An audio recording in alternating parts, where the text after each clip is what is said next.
Ay,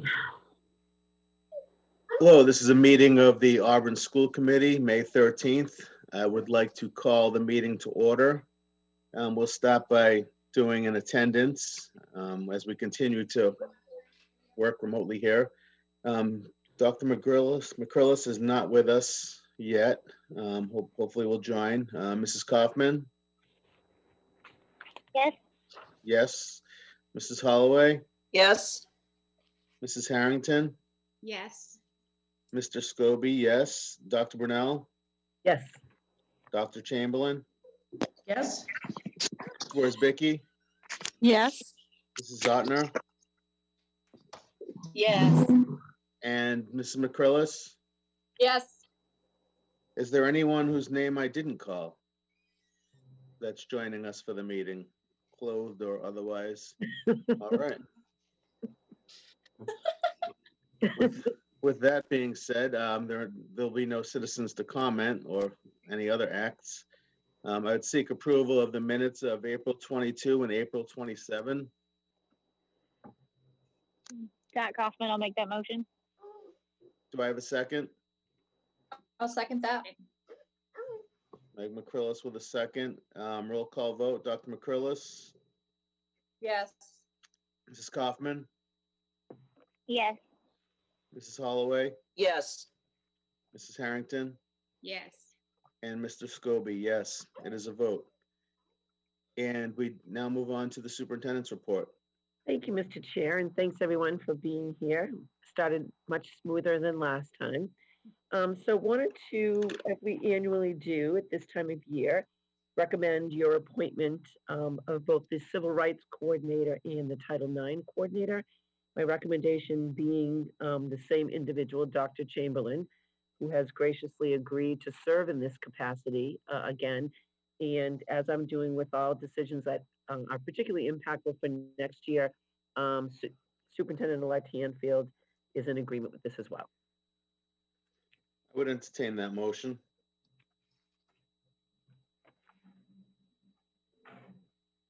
I will make that motion. Jesse Harrington. Do I have a second? I'll second it, Gail Scott Holloway. Kaufman, second. Second. All right, we have a few seconds there. Elaine, I'll let you sort that out. Any comments or questions? Thank you. Thank you again for Yes, doing thanks that. for stepping up once again. Happy to do Okay. Roll call vote. Dr. McCrillis, Yes. Mrs. Kaufman, Yes. Mrs. Holloway, Yes. Mrs. Harrington, Yes. and Mr. Scobie. Yes, it is a vote. Thank you. So the next item on the agenda, we looked at the school committee meeting dates for the remainder of this school year included in your packets. And we would be doing them every 2 weeks. But for the one, rather than 2 weeks from today, we'll hold it 2 weeks from yesterday. And that's because the town elections will be on May 19th. And we need to hold a reorganization meeting within 7 days. So that'll be on Tuesday, the 26th. And then for June meetings, we have the 2nd, just prior to town meeting, and I'll update you a little bit on that later. And then the 10th and 24th, all at 2 o'clock. So I will need you to vote on those, but also on the reverse side of that sheet are the proposed meeting dates for next school year. And as per your request, we've added in meetings every 2 weeks throughout the summer in case issues come up. And I agree, I think that's a really wise thing for you to do. You can always cancel them if you don't need them. Yep, sounds good. I would entertain that motion. Make a motion to proceed with the meetings as scheduled. Do I have a second? I'll second that, Gail. All right. Any comments, questions? Roll call vote. Dr. McCrillis, Yes. Mrs. Kaufman, Yes. Mrs. Holloway, Yes. Mrs. Harrington, Yes. and Mr. Scobie. Yes, it is a vote. Thank you.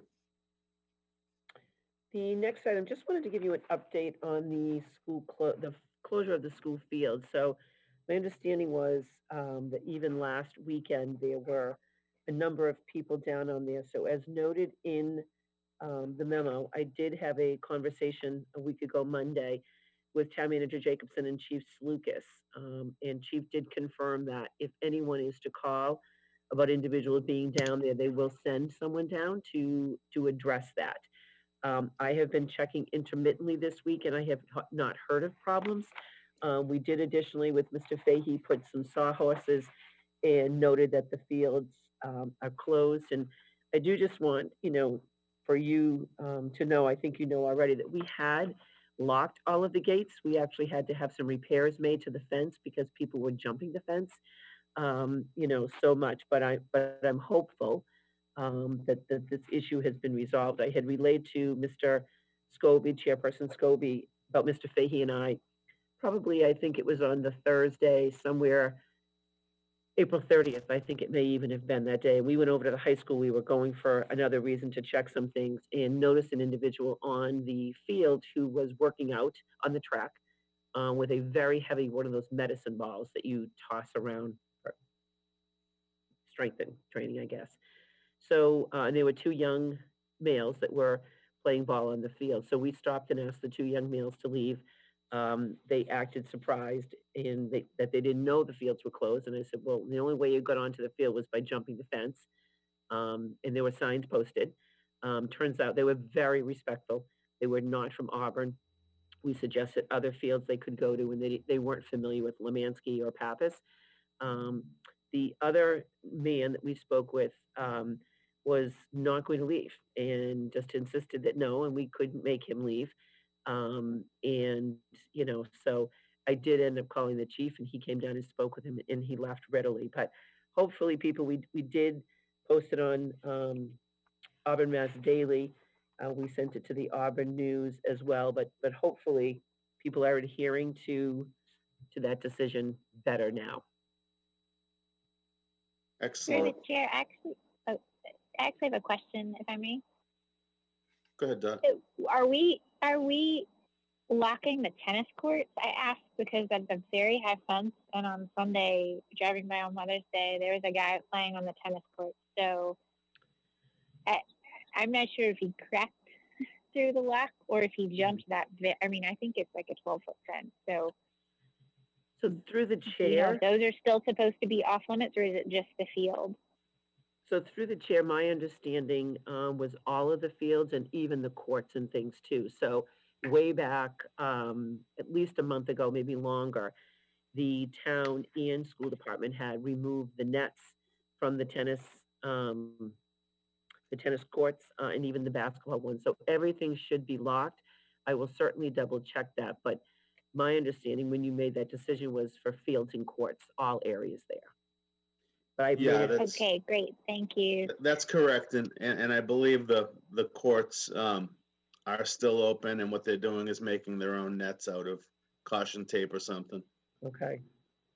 Okay, Well, and they still have the backboard, so if you want to hit on your Right. own, right. Yeah. and I think we've always said that, but I just get a little worried because the fence is so tall. So I don't think we want to see anyone with cracked skulls because they're trying to do something they're really not supposed to be doing. So Absolutely. Thank you. Except maybe the guy with the medicine ball, but that's just my opinion. Yeah. Well, I had checked around the fields all this week, and since they've closed the parking lots, I haven't seen anybody on the courts of any of the tennis courts or any of the courts. Great. And it seemed to be working pretty good. Good. That's good. I just want the town, the residents to understand, once again, we don't take this lightly. But we do take the health of all the residents, and especially our children. We do take that pretty seriously, as well as the upkeep and the maintenance of the equipment in the fields. I mean, that's an investment from the residents that we've been charged with looking after. So there's a lot that goes into the decision. I just want them to know that it's not a punishment at all to the residents, but rather trying to do what's right as far as safety goes, and as far as wear and tear on our fields and equipment that those very residents have paid for. Right, and as someone had said, they were damaging the fence by jumping over it, and it now needs to be repaired. hmm Yeah. That's an expense. Right. That's an expense at a time where, our budget's tight and it's just not fair Yeah. to kids. We all need to be a little bit flexible right now. Thank you for that, Dr. Brunel. Sure.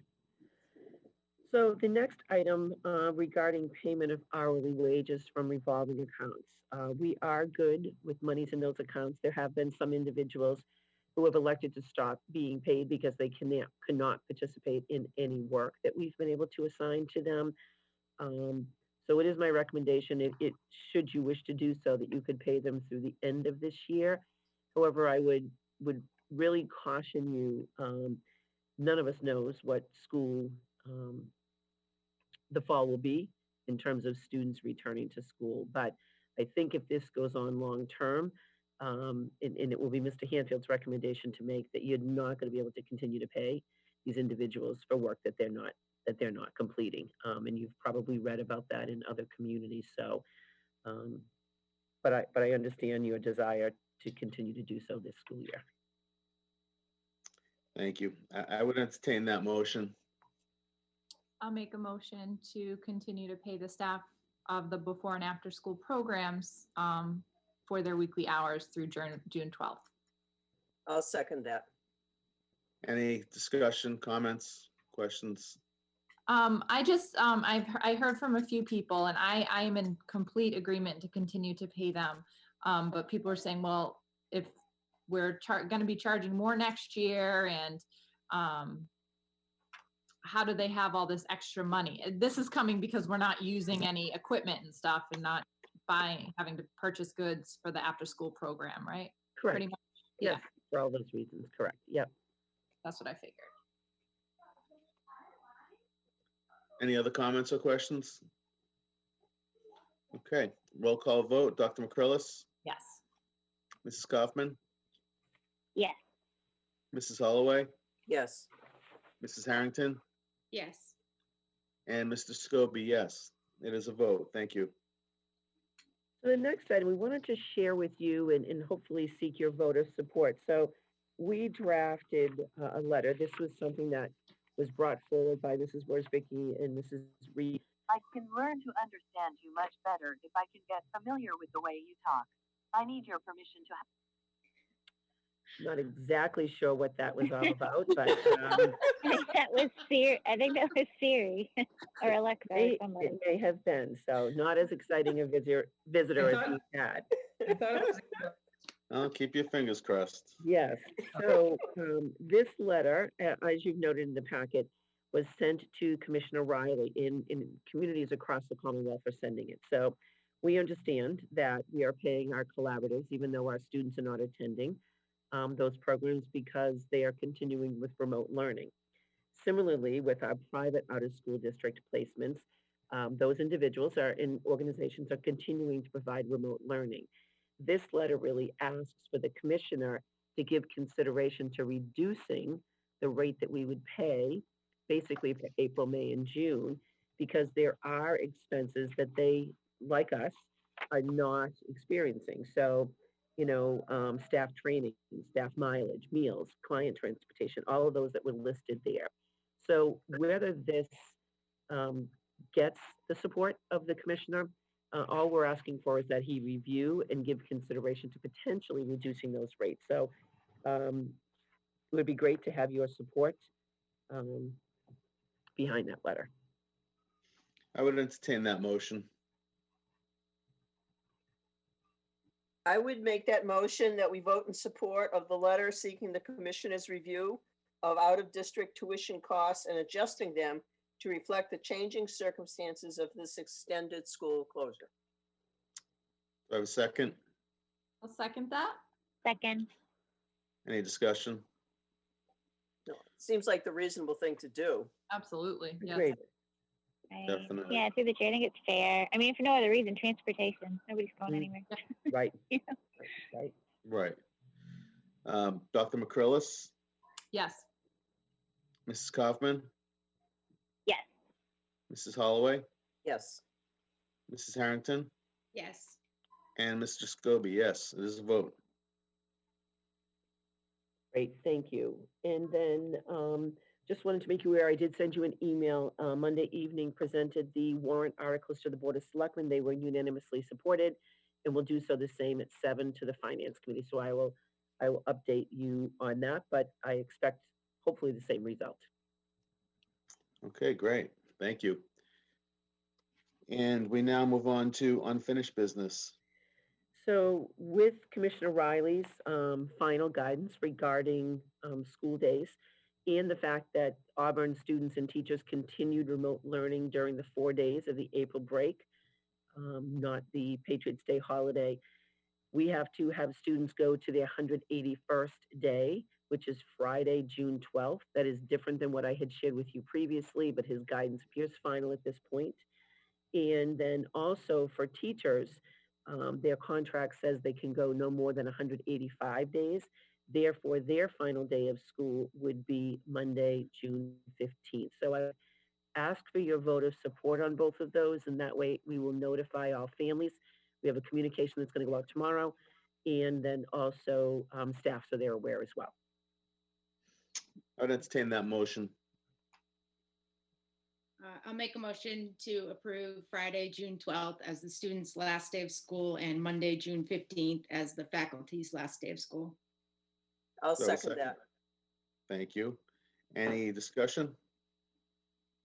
Through the chair, I actually just had one other question, and forgive me because I don't have a calendar in front of me. Did we have any remaining staff PD days that we were trying to fill? And if so, has there been any recommendations from the commissioner or Desi about what we do with that? Or do we just, is it just a wash? So that's a great question through the chair. If you remember on March 13th, that Friday, we decided to ultimately not hold school. That was just before I had made the decision, as had other local superintendents, to close for 2 weeks, and then the governor came through. So technically, the staff owe for that day. Part of their contract, they work the day after school ends, which would be Monday, June 15th. Because students went to school this year for 181 days per the commissioner, and then 4 days that the teachers, 3 days that they've already fulfilled, the March 13th day basically disappeared because contractually they can only do 185.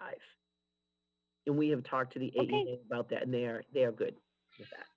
Great. No, I just wanted to make sure that either if it made sense that we kind of just negate any other ones that we needed to do, Sure. make it a wash, or Yeah. if people really felt like they wanted to do PED, that we could give them some sort of optional, I don't know, some sort of continuing ed, if that's what some of our staff felt like they needed. That sounds like it's already squared away.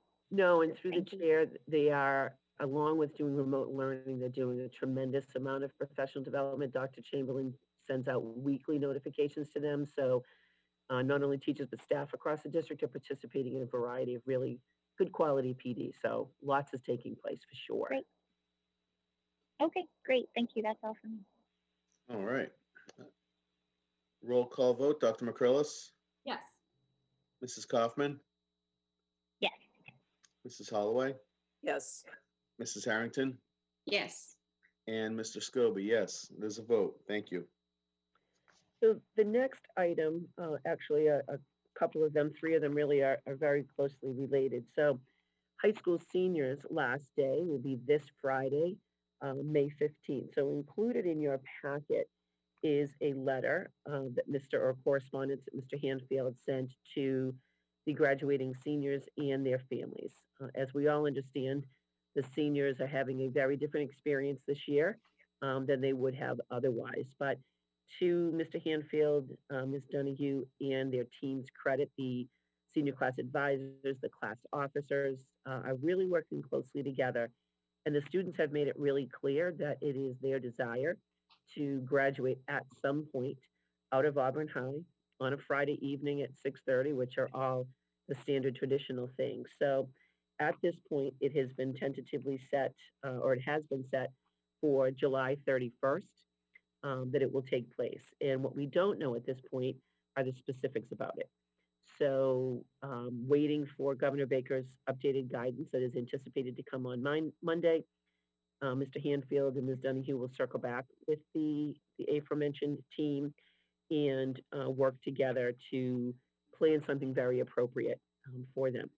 Also, this Friday, as noted in that memo, the seniors who wish to to commemorate their technically final day of their senior year, are going to participate in a parade. They're going to start at Horgan and ultimately loop down and through Auburn High School. And staff members, appropriately spaced so that they are adhering to all of the guidelines, will be there, and perhaps others to cheer them on. So we are excited for our graduates, and I'm sure you've heard lots of the different news stations and individuals talking about this, and some who say, after 20 years, you may not remember the specifics of your graduation. I suspect our seniors this year will remember them due to their just a very unique, unforeseen, and uncontrolled, unable to control the experiences.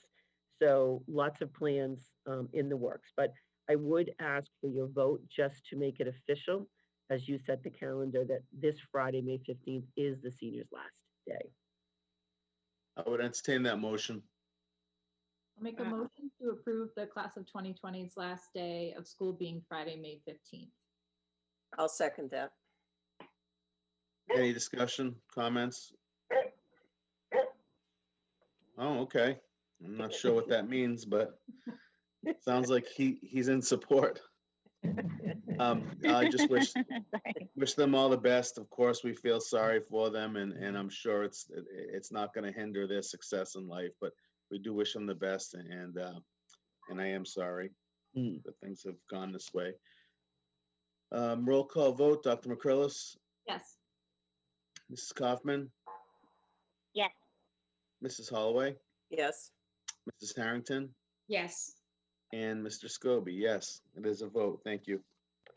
And similarly, Mr. Desto and Mr. Carlson are working with their 8th grade team to plan something appropriate for the 8th grade students. So again, just as Mr. Handfield does, they know that they are going to do something for them. Absolutely. They are awaiting further guidance from the governor.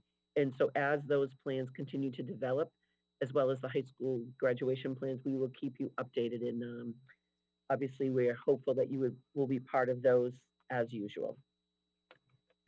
And then also, just to make you aware, we're really trying to do everything we can to the degree possible to keep things as normal for students as possible. So step-up day plans are in the works. We're trying to at least introduce students to the grade level that they will be attending next year. So it varies by school, but perhaps putting together videos and some introductions. So all of that is in the works, and because we are quickly closing in on the end of the school year for students. So we'll have more information to share with you on that, but all of those plans are in the works. Through the chair, how about teacher assignments for next year? Are kids going to hear about those early, or is it going to be over the summer? So thank you, Dr. McCrillis. So through the chair, that has been something that we have been discussing, in-house. And we think at this point, just based on the unpredictability of the budget and waiting to hear what numbers are going to come out of the State House, that at least tentatively right now, based on a conversation last Friday, we think it's probably wise to not announce teacher names just yet, and to wait and do it a little bit later in the summer.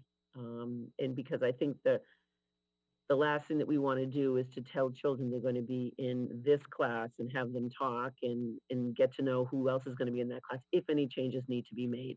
So that's our plan at this point. Okay, thank you. Any other comments or questions? Okay, we now move on to new business.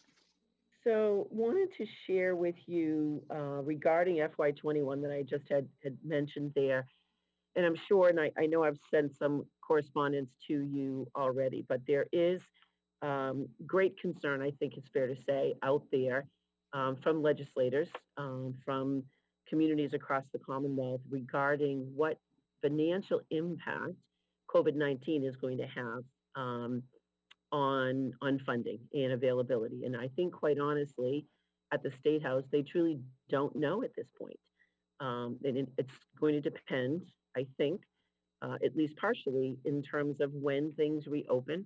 And I am in full support of things opening to the degree that it's done with safety first in mind. But until they get a better handle on what revenues they're going to be getting, there's been discussions. I have another conference call with the Commissioner of Education tomorrow, whether the Student Opportunity Act, it seems more likely than not that those funds will not be able to be supported, at least to start in FY21. There is a strong commitment on the legislators' part to do so at some point, but that may need to be delayed. So there are definitely concerns. Dr. Chamberlain, Mr. Hanfield, Mrs. Worsbicky, and I have been in communication, as I shared with you previously, with Town Manager Jacobson and CFO Kazanovich. We've even been working with the leadership team on, what could we cut if we get to a certain level. So all of those discussions have happened. We're not going to share anything specific until you've seen it and in support of it. But the good news is, as of right now, today, we will be going forward with the recommended budget that you have unanimously supported at 2.75% increase. And that's what will go to town meeting. We do already know, and not to steal Dr. Chamberlain's thunder because she's going to talk about it, some grant money that's going to be coming through the states from the federal government to help try to ease some of the burdens that individuals know that schools are going to have, as will communities. But we're hopeful, back in 2010, when I think it was called the American Revitalization Act, when we had gone through, for a different reason, a really difficult financial time, considerable monies came forward to schools. And my recollection was to the tune of like $800,000 or somewhere in that vicinity. And so there is something in your packet that I'm going to ask you to vote later. But right now, we actually had a call earlier today with members from the town's administration about holding the town meeting, because currently, although there has been legislation that's been filed to allow representative forms of government to hold remote town meeting, it has been stuck in, and I forget where, some committee on the House side. My understanding is the Senate passed it and the House has not yet. So it is going to need to be a meeting that will be held. We're working on the location, and tentatively, the goal, I think, really is to have it be outside, likely on the football field. So we're in discussions about how that could actually look, and actually going to be polling town meeting members, because obviously they need to get a quorum. There needs to be 80 individuals there. So we will update you, but, just wanted to make you aware that I do think, similar to back in 2010, when there was grave concern about cuts, but for the fact that we got lots of money that came from the federal government, I do think FY21 is going to be a very challenging year. I agree. Any comments, questions? Yes, so through the chair, in the past, I've understood that there were restrictions for us carrying over some monies from one year to the next in some buckets. Do we know what it would take to get, I guess, a one-time waiver for that? And I forgive my ignorance here. I'm not sure if that has to come from the state, from the town, if it's part of the charter. I don't know what that would be, but it seems prudent that if and when we can run a little leaner in anticipation of knowing that we might really have some significant challenges next year.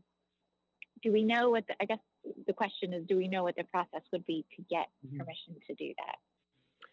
So through the chair, it's a great question, and it's actually been something that a number of us superintendents have talked to, with the commissioner about, and to try and get some legislative relief, because right now the fiscal year ends on June 30th. So at that time, any monies that remain go to the bottom line or of the town's budget, the free cash, actually.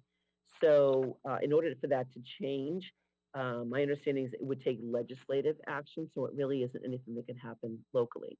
What I will say, however, though, is as a school district, we are trying to be very strategic in our spending of money, and in any way, in what we've shared with CFO Kazanovich and Town Manager Jacobson, is that any savings that we are realizing, we are certainly going to be putting a large portion of those into the Special Ed Stabilization Fund.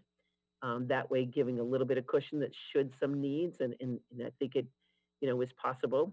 This has not been an easy time social emotionally for some kids who are struggling anyway to be home with remote learning. So there could be an uptick in needs there.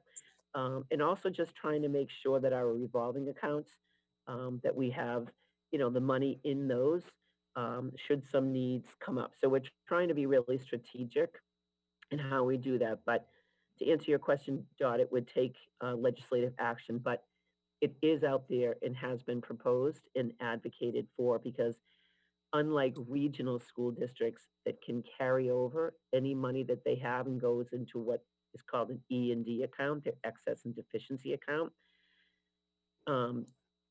districts such as ours, it goes back to the municipal government. But it is being worked on. Okay, thank you. And then I guess a follow-up question would just be regarding CIP funding, which I know is ultimately from the town. But if we think we might see cuts, Mhm. are we already kind of scrutinizing what we really have to have 2, 3, 4 years down the line, as opposed to, and maybe reprioritizing some of those things? Absolutely. Through the chair. So the CIP, we're really looking closely at that. And even if approved by town meeting, we'll still be, and others after me, will still be making decisions on, even though it's been approved, whether or not we want them to borrow it at this time. So unless things are absolutely mandatory to be done now, we may look to ask them to borrow it a little bit later, just to ease some of the burden on the town. For sure. Great questions, Dot. Great, thank you. Any others? Seeing none. So with regard to this, so we have looked at anticipated numbers for next year, and as noted in the packet, we had 49 students accepted to Bay Path. We have 8 who have been accepted, 8th graders, 8 who have been accepted to private school placements, and basically really has us with a relatively small, in comparison, grade 9 class, next year grade 9 class of about 160 students. And that even left some wiggle room, because not everyone accepted to private school may go, particularly I think if families may be struggling a bit, and even Bay Path, some students choose maybe not to do that.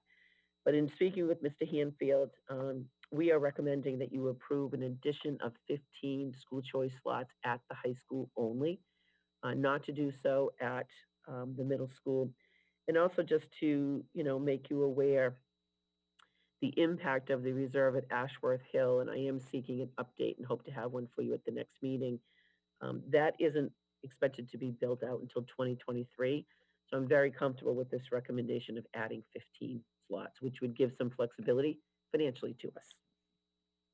I would entertain that motion. I'll make that motion that we approve the addition of 15 school choice slots at Auburn High School. Do I have a second? I'll second that. Discussion? I have a question. Yes, go ahead. Oh, so Mary Ellen, what happens down the road with siblings of these students? Are we required to bring them on board eventually? So the way that the law reads is siblings should get preference. What school committee has done, and I can bring that policy back, is the stance from school committee has been that once a child is accepted, his or her siblings are automatically brought in rather than having them attend different school districts. So you could certainly look at that. In Elaine, I can get that information and bring it back to you at the next meeting. I would say of the ones that we accepted, this year, each year I would say there are about 2 or 3 who have siblings, who come, and it varies. But they couldn't come through the chair until they got to 6th grade, because you don't allow school choice at elementary, and I don't recommend it either. But yes, right now they could. Yeah, so I would probably want to look at that policy, because, if they have younger siblings, that could impact things down the road with Ashworth, with the development going up. Mm-hmm. Yeah, I think that's my And only through the chair- hesitation. Oh, sorry, Dot. No, go ahead, and then go ahead, finish. I think that's my only hesitation, unless we could okay the 15 students and then later on decide on the sibling policy. Mhm. Through the chair, you could do that, because all we would be accepting right now would be the actual school choice students. And I believe, just because the way the school choice numbers fell this year, we were only able to accept a very small number up at the high school. So we had, I think, there were 19 freshmen for applications that were not brought in. And then for the other grades, I'm going to guess about another 10. So we have 30 applications on the books that we had already sent denial letters to. So I know that we would be making 15 families quite happy if this was approved. Through the chair, so, but should we update the policy now so that those families are aware that there's a potential that the sibling may not be able to come to Auburn? I can see that changing a family's mind, Mhm. but I think it's something that they should know. So through the chair, I think that's a great point. If we're going to accept the 15, what I might offer for your consideration is, because Mrs. Zotner actually makes personal phone calls to those families who are, once they're selected, is she could let them know, to make them aware at that time, that the school choice policy was going to be reviewed at the next meeting and may very well, because the law, and I haven't read it honestly in a year or two, but what it always stated was that they would be given preference. It did not require.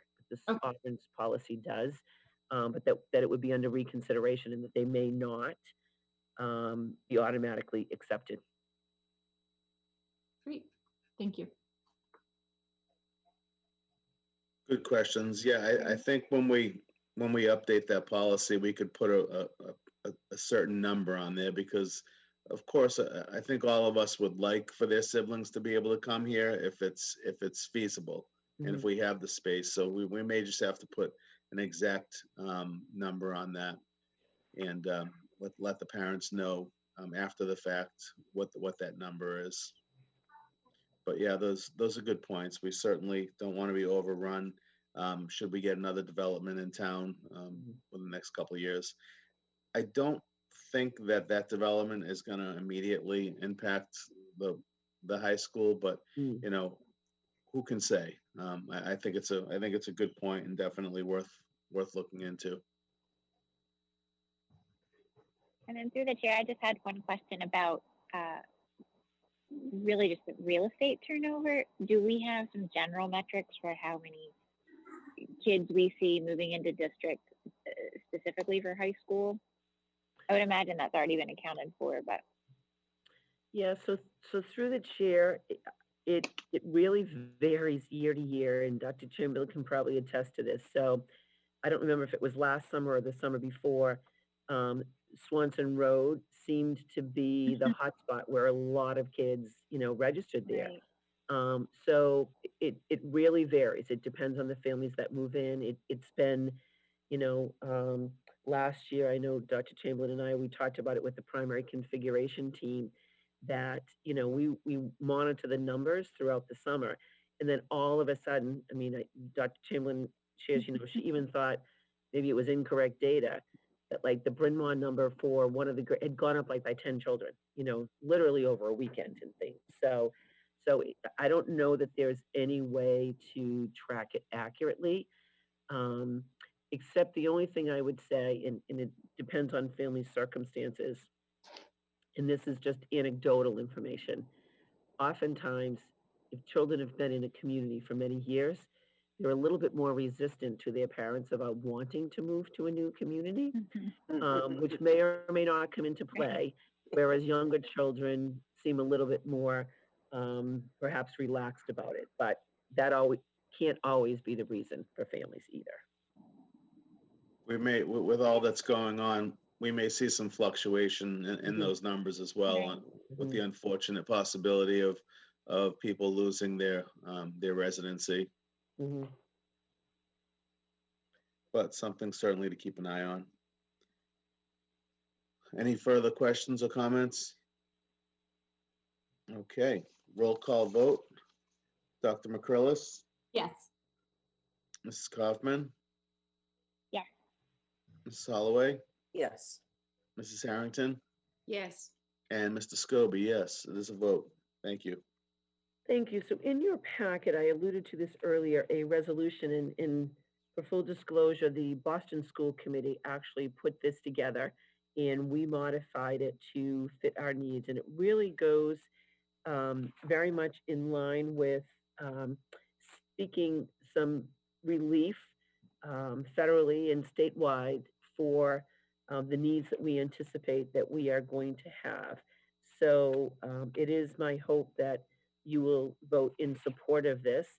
And it really just brings to the fore, the challenges with which we are dealing and likely will continue to deal for at least the upcoming year and perhaps longer. So with your approval and vote, this would get sent off to our U.S. Senators and House of Representatives for their consideration. I would entertain that motion. I'll make that motion to approve the resolution from the Auburn School Committee and send to our state and federal legislators to seek their support of additional funding for education. Do I have a second? Second. Any discussion? Okay, roll call vote. Dr. McCrillis, Yes.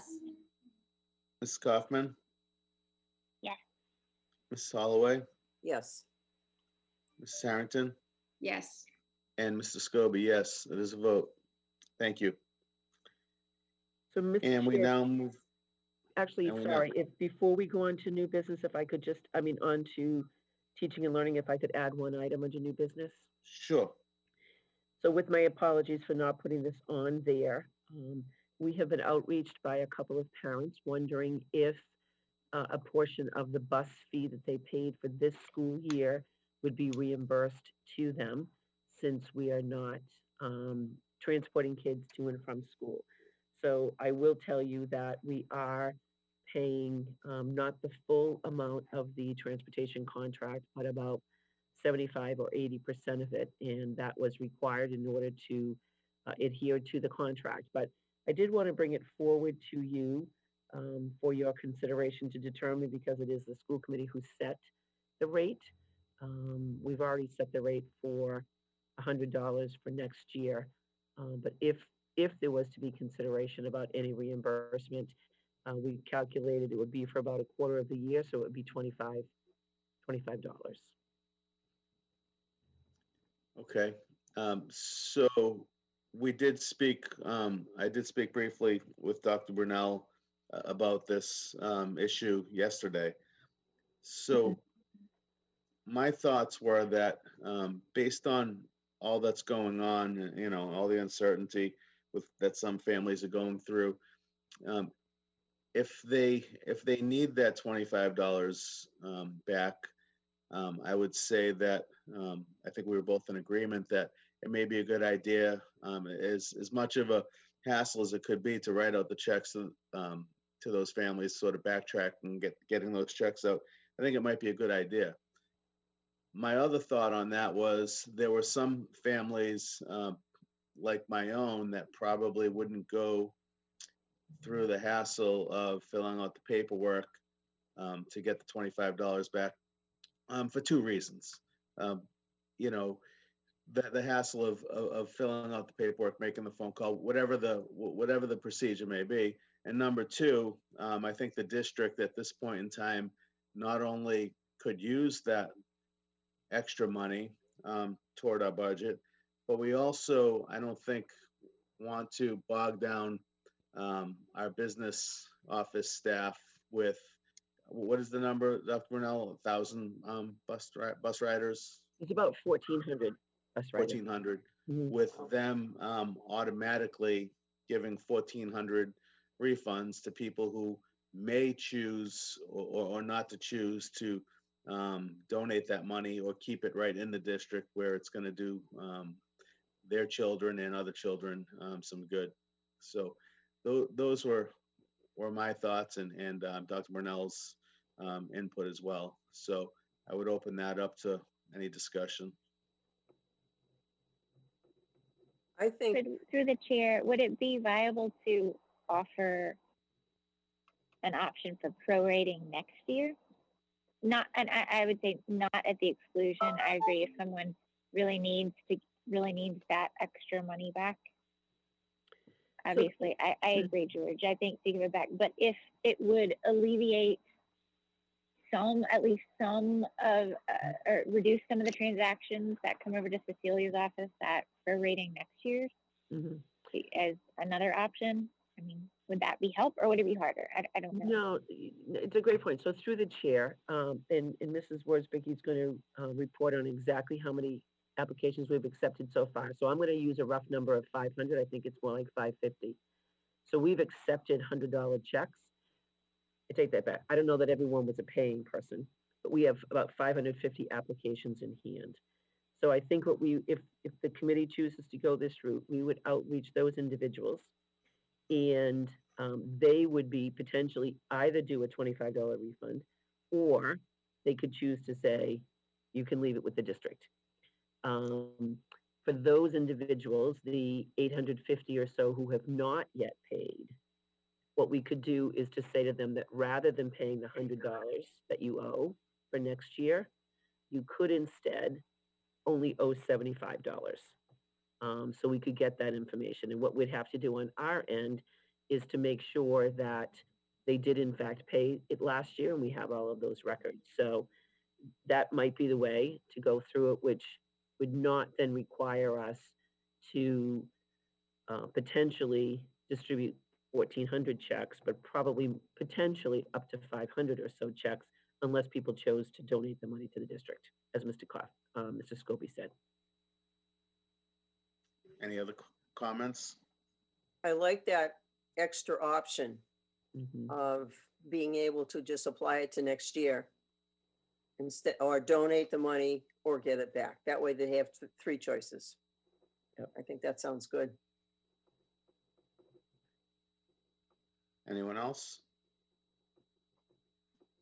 Okay, seeing none. Dr. Brunel? So I just, maybe in the form of a motion to set the rate actually, or to vote to return $25 of the, up to $25 and for those, with those three different options being available to families. Since the school committee set the rate of 100, I think you need to revise it. So if someone Anyone up says, for that challenge? yeah, if someone wants to say the motion that Dr. Brunel said, I will work with Mrs. Ottner and make sure that it accurately reflects. And I make the motion as presented by the superintendent. And I Do I have a second this. second? All right, any further discussion? I have a question through the chair. So will this go out in a one call, or how would you, oh, you would attach it to your one call? Yes, so what we're thinking is we have a couple of notifications to go out tomorrow. There's a letter from the commissioner I want to share. There's a district wellness challenge that we're going to share, and I also want to announce about the last day of school. So I would put it in that notification as well once we can craft it. Or actually, as I'm thinking out loud, I may wait and do it on Monday as its own standalone email. 'Cause I if they agree. come too long, they get bogged down, for sure. Yeah. Yeah. Changed my Excellent. mind right out loud. Sounds good. You have the So right to do so. I guess my only concern is if we do give people the $25 discount for next year, are we going to be scrambling next year to catch up for, I don't know. It makes me nervous. I'm not Well, sure. in through the chair, so they'd still be paying the $100 for next year. They'd be getting a rebate for here, but it is going to put pressure on the revolving account because we use $100,000 as an offset to the budget from this. So, in that regard too, we would continue to work with Mrs. Worsbicky. And if there is any way to preserve the money that's in there, because that $100,000 we have committed to use next year. So it has to be there. So we would work to make sure that it was there. Yeah, I I don't like it, Mhm, but I don't know. mhm. Any other Because comments? we don't know what next year's going to bring. So to already be cutting our funding or our profits or whatever, I don't know, it just makes me uneasy, but Mm. I will go So with the through the little chair, policy. at this point, if people are tight, they might not be opting to actually take the bus next year at all anyway. So we don't really know at all. And some parents may decide not to do the bus in the fall because of Mhm, Right. virus as True. well. True. Good points. Any other comments? Well, I guess we'll put it to a vote then. Roll call vote. Dr. McCrillis, Yes. Ms. Kaufman, Yes. Ms. Soloway, Yes. Ms. Harrington, I'm gonna have to say no, because I don't feel like I just have an uneasy feeling, so I'm gonna have to say no. and you have that right. Okay, and Mr. Scobie, yes. And that is a vote. Thank you. And there is one final item under new business. So we received, I should say, the food service program received a donation. I believe Mrs. Zotner sent you an updated agenda. So it is my recommendation. I believe the amount was $3,435. I'm looking in my email now to find that that she received for through the food service program. I don't know if Mrs. Worsbicky, if you know what that value is. Sorry about that, I had it muted. Yes, the amount that we've received was $3,245, and it was from the EOS Foundation for serving meals in our community for children in our school district during the COVID-19 school closures. So we were just looking for an acceptance because it was a grant and it's supposed to help with the expenses that were while we provide these services to our students during the closure period. Okay. Are we looking for a motion on that, Dr. Brunel? We would look for a motion, yes, for you to accept that donation, please. I would entertain that motion. I will make the motion to accept the donation presented by the business manager. Good. I'll second that. Any discussion?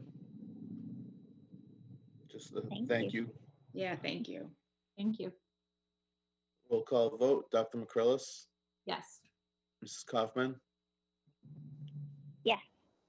Mrs. Holloway, Yes. Mrs. Harrington, Yes. and Mr. Scobie, yes. It is a vote. Thank you. And that is all I had now. All right, and on to teaching and learning. Dr. Chamberlain? Hey, everyone. Nice to see you all. So last we spoke, the commissioner had just come out with the new guidelines on the remote learning plans for schools. So we've had a couple of weeks to begin our work on them. I think we were all pleased to see that the commissioner continues to place heavy emphasis on prioritizing relationships and maintaining connections with students. So that was very positive things for us. Of course, the addition of what he referred to as some power standards, critical standards to prepare students for next school year were a part of that, and to encourage opportunities for enrichment, exercise, and play. Much of what he had asked to happen, we were already doing with reaching out to families, making sure that we connected with each family to keep track of any students who we knew might be at risk for perhaps not having the resources that they needed to learn in this environment. Students with social and emotional challenges, to make sure that they had access to our guidance counselors or to their classroom teachers. Much of that we were already doing. What has happened since this new guidance came out was that we are providing additional either recorded or live lessons being offered to teachers to varying degrees at each grade level. Every grade level isn't going to be the same, but those have increased. We are focusing on the power standards. Teachers took time to go back to see what had already been taught during the course of the school year, which some of it had, and what continued additional emphasis as we moved forward in these closing weeks of the school year. We've expanded small group offerings, both academic and social emotional. So kids are still having their small group lunch bunches if they need them, or group counseling at the upper levels, along with small group instruction for students who needed that kind of intervention for certain academic areas. Dr. Brunel will share some opportunities that our wellness department just put forward to get kids moving, but all of our specialists continue to offer ways for kids to access art, music, and the like, along with PE.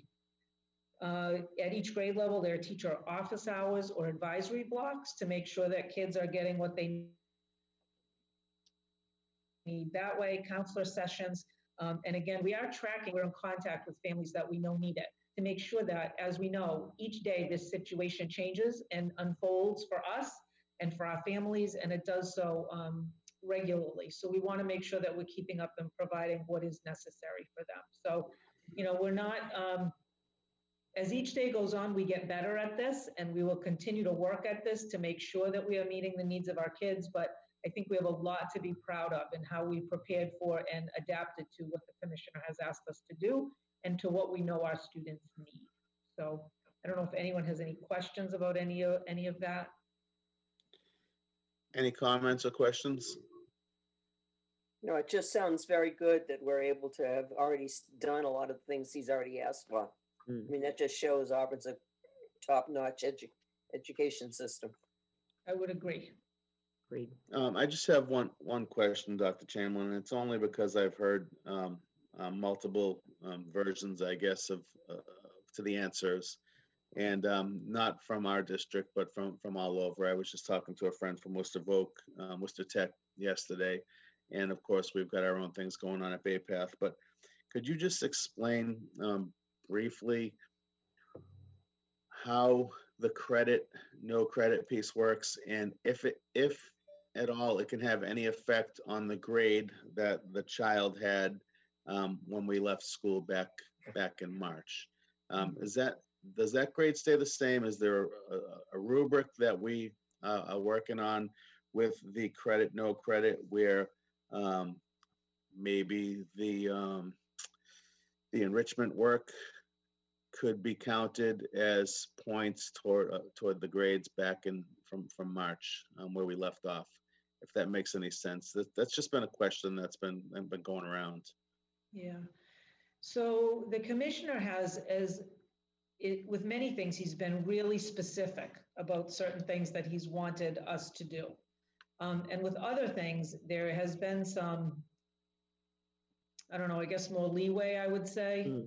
But in regard to and you know, Dr. Brunel, correct me too, we've been in so many calls about these kind of things, but in relation to credit and no credit, he's really looking primarily for a level of engagement that makes sense and consideration of what's already been done, right? So there's no standard kind of hard and fast rubric that's going to give us the answer for this. But what he has really stressed is that most kids, the vast majority of kids, are going to be given credit for the work that they've done and proceed forward. And so that may require us in some circumstances to go above and beyond in pulling that child in, whether it be at the elementary level or the high school level, pulling them into some engagement with the work, and probably at the high school level to be a bit more specific about the type of assignments they need to engage with. But that effort falls on us, not necessarily the student, given the situation we're in. That we have to be going above and beyond, if they're not engaged, to find a way to engage them so that we can provide them with the credit they need to move forward. So again, there's no, you know, we had some teachers talking about, well, maybe they get, you know, they get a 0 for this level of participation, and then a 1, and then a 2, and some kind of a scale. The commissioner is not advocating for that. Mhm. He's advocating for us to be the facilitator to get the students engaged in what we believe to be valid, appropriate, and useful assignments and requirements. And from there, in most cases, to make that recommendation that they move forward with the credit they've received. So I don't know if that makes sense. That does make sense. And as you said, sometimes engagement is difficult when certain children are in school, never mind when they're beyond our reach, that engagement becomes even more difficult. So I guess what I'm hearing is for those students, we could actually, without any official sliding scale, we could unofficially slide that scale down to meet their level of engagement, because sometimes a little bit of something is better than nothing, especially when it's a student who may be struggling for any number of reasons, correct? It is. And what we've talked about is really individualizing our approach. So what is it, or how is it that the student will engage? And if it's not in the modality that the teacher has planned, maybe for the rest of the class, we find another way to make that happen. Yeah. And I will tell you that teachers are going above and beyond with reaching out to kids, whether that's modifying, and this is not for students, we're doing it for students on IEPs. I'm talking about students in the general population. You know, modifying the assignments, highlighting the ones that are most important. We're trying to provide choice in how kids can interact with the material in ways that are very student specific, so that we're not saying, well, if you don't do it this way, then you don't get the credit, right? Because this environment we've now been placed in, that's just not feasible for a lot of kids. So it is about really individualizing that approach so that we can make sure that kids succeed to the best way they can. Okay. Through the chair, And- I'm thrilled to hear that question from you, George, and also the response from Dr. Chamberlain, because I think, you know, some days these kids are just swimming through mud because it's a tough thing to be living through, and their parents are swimming through mud because they're trying to get, you know, really, you know, even just wrap your mind around, got to disinfect the groceries or whatever the drama of the day could be. So I certainly appreciate what our teachers are doing. I hope they do not think that it is going unseen or unnoticed by the school committee, but it's certainly comforting to hear as a parent and a school committee member that that's the approach. Not that I would expect anything less. But. I will say too, just to tag on to that, that our support staff has been instrumental in all of this. So the teachers are working very hard, but we have really tapped a lot of support staff. And I'm sure you know, right? Sometimes it's the IA that they see on lunch duty that they really connect with. And we've tagged on to that, right? That, you know, I know when I was a principal, I would know, you know, oh, you know what? I see him talking to this particular IA all the time. Maybe if she were to call, that might work. So we are looking at this from every possible angle we can to keep the kids engaged. Excellent. Great to hear. Great. Did anyone else have anything to add to that? Yeah, through the chair, just more, I was on a call with, for the state, and I know there was a big question about English language learners, and I know, you know, we probably don't have as many as some of the other districts. Are we having any issues with that? Are they doing okay? So I will tell you, another group of professionals within our district are our EL tutors. So they, from the start, they were motivated and engaged to reach out to their kids.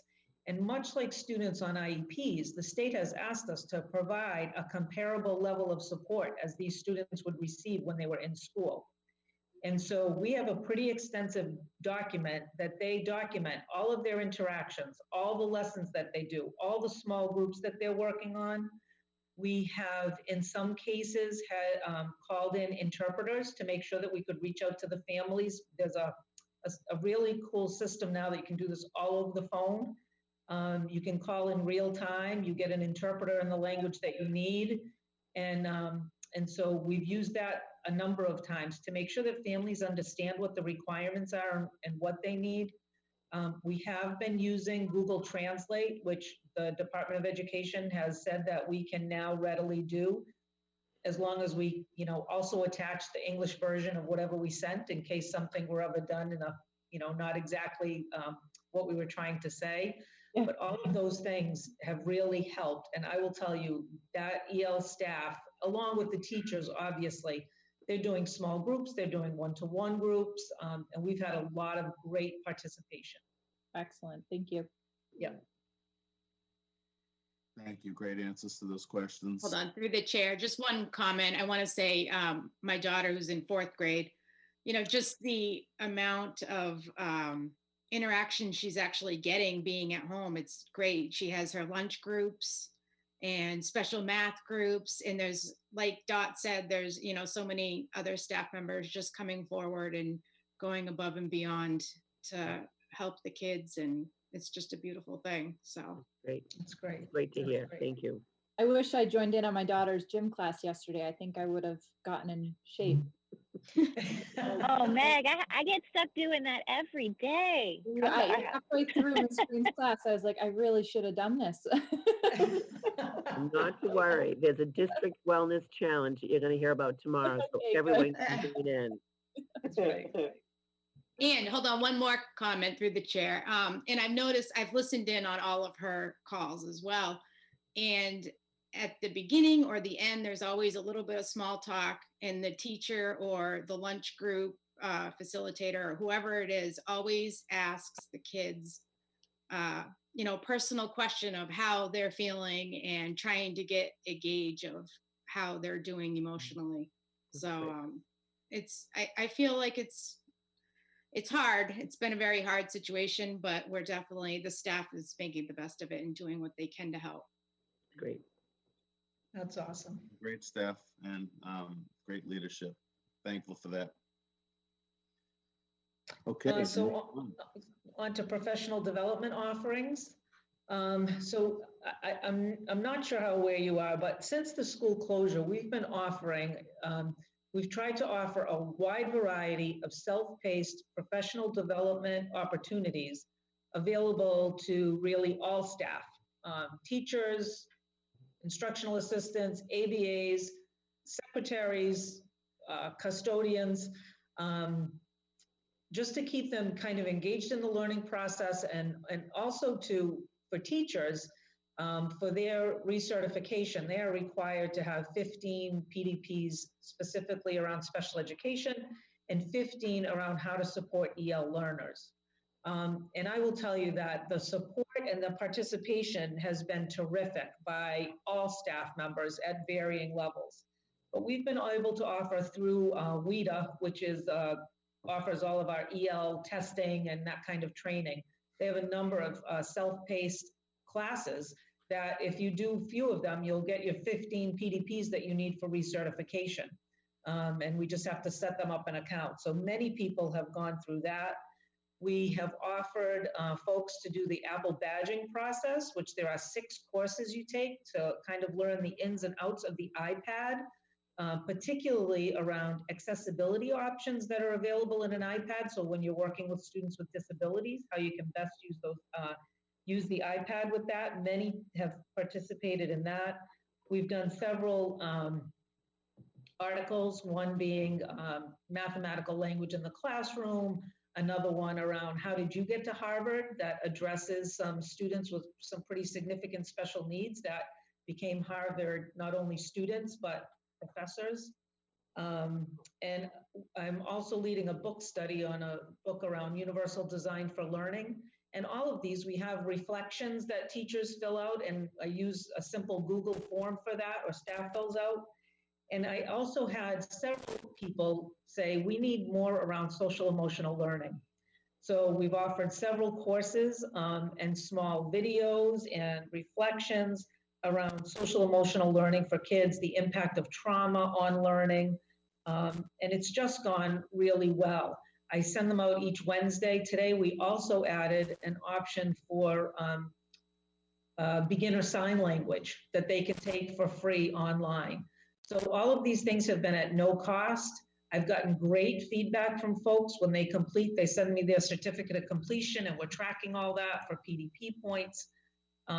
Once complete with the book on universal design for learning and a couple of other options, they'll have their 15 PDPs if they so choose for special education as well. And so I think the fact that it's all been self-paced has been very positive because people are jumping on at different times when they feel like now they might have some time to do some things. So yeah, a lot of great response and it will continue. So far, so good. Excellent. Okay, we also wanted to share with you that we had several staff members, quite a few, asking if they could get into the buildings to get their, not only their personal belongings, but also some instructional materials now that we have received these new remote guidelines. So we conducted a survey of all staff to see what they might need for time if they were to get into the building, what would be convenient times for them to get in the building given their personal situations.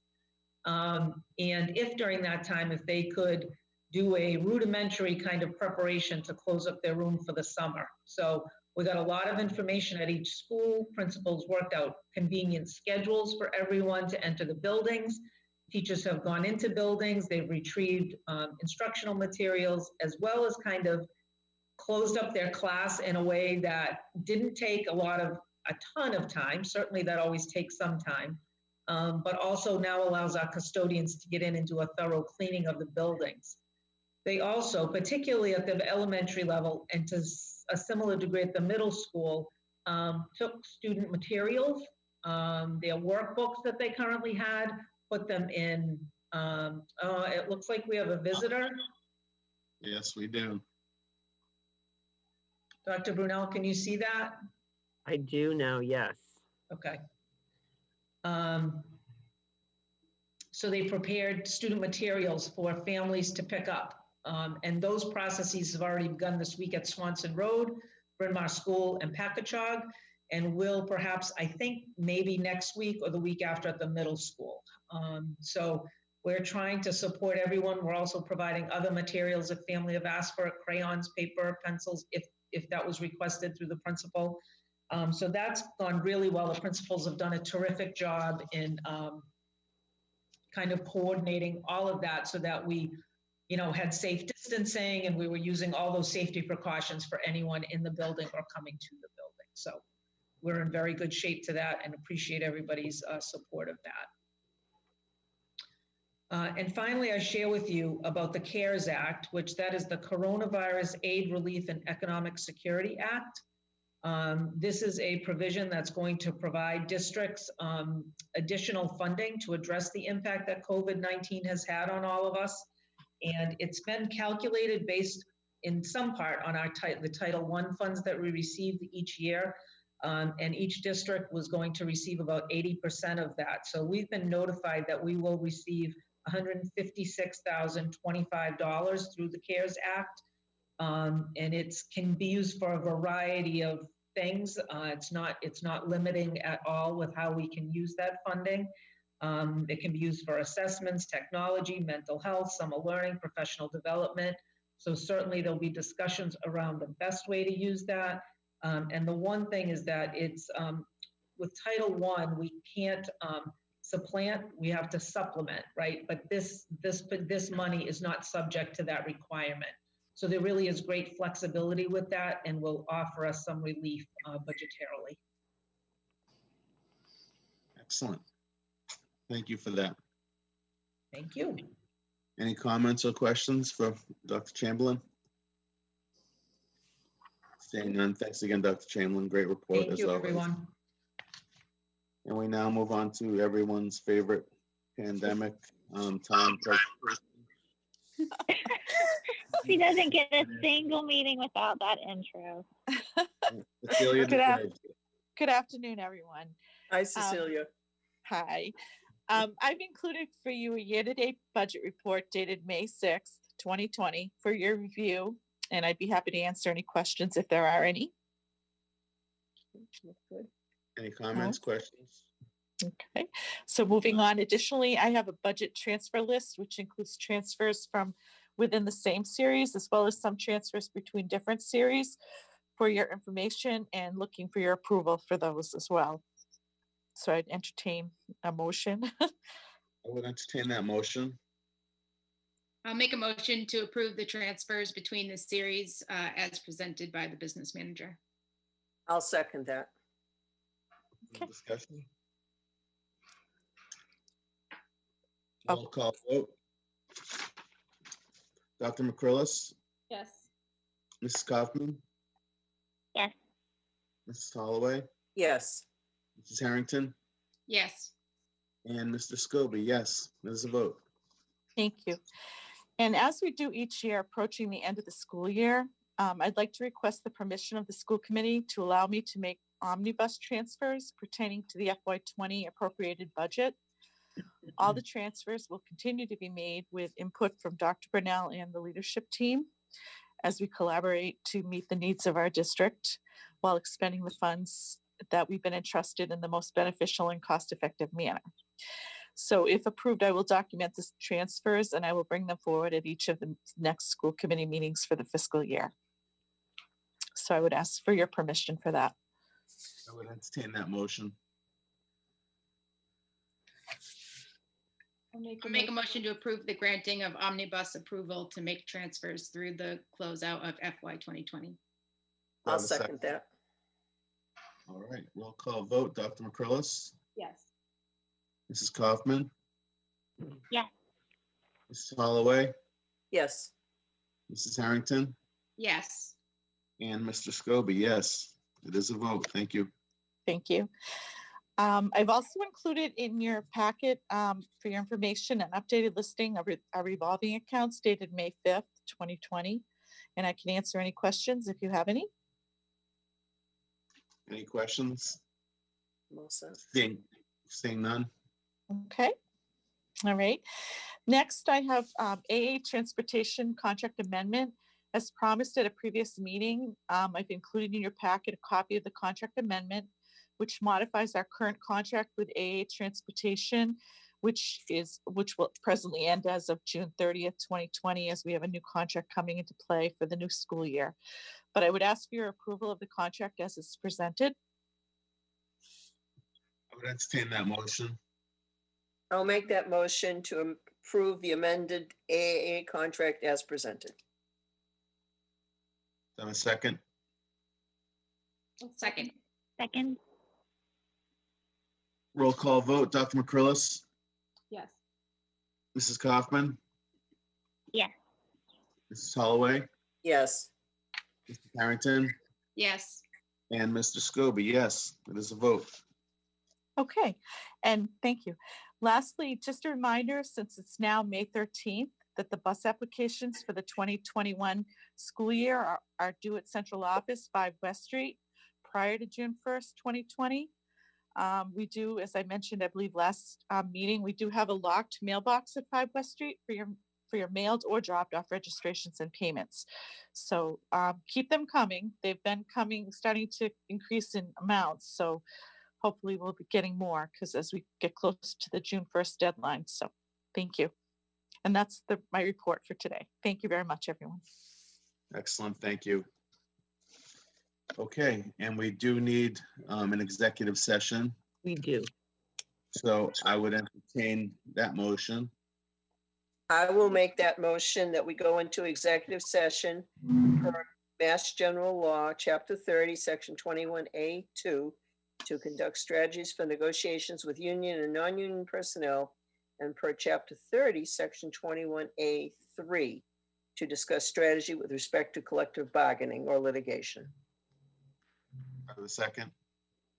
I'll second that. Roll call vote. Dr. McCrillis, Yes. Mrs. Kaufman, Yes. Mrs. Holloway, Yes. Mrs. Harrington, Yes. and Mr. Scobie. Yes, it is a vote. Good afternoon, everyone. So we'll need to leave this. My only question is with us starting late, because I had set the Zoom meeting for 3.